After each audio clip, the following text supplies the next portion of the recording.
ஆனால் இது அவர் ஒரு மாதிரி சேட் பண்ணிட்டு இருந்தாரு. ஏதோ ஒரு பொண்ணு கூட கனெக்ஷன் இருக்குது சொல்லிட்டு நான் உடனே என்னால் அதை மறைக்க முடியல. எனக்கு உடனே ரொம்ப கோவம் வந்து நான் உடனே அவர்கிட்ட கேட்டேன் நான். இந்த மாதிரி நீங்கள் இப்படிலாம் சேட் பண்ணியிருக்கீங்க அப்படிங்கும்போது அவர் வந்துட்டு அழுக ஆரம்பிச்சிட்டாரு. அழுது இல்லை என் கூட வந்து 10 வருஷத்துக்கு முன்னாடி காலேஜில் படித்த பொண்ணு. நாங்கள் 2 ரொம்ப லவ் பண்ணோம். லவ் பண்ண பொண்ணானா அவள் சூசைட் பண்ணிட்டா அப்படின்னு சொல்லி சொன்னாங்க.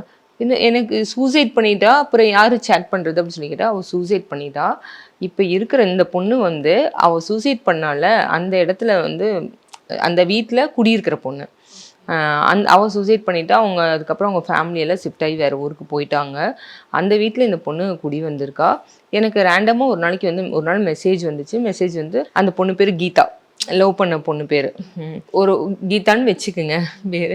ஸோ நான் கீதா இது பண்ணுறேன் எப்படி நல்லா இருக்கு என்னன்னு சொன்னேன். எனக்கு ரொம்ப ஷாக் ஆயிடுச்சு.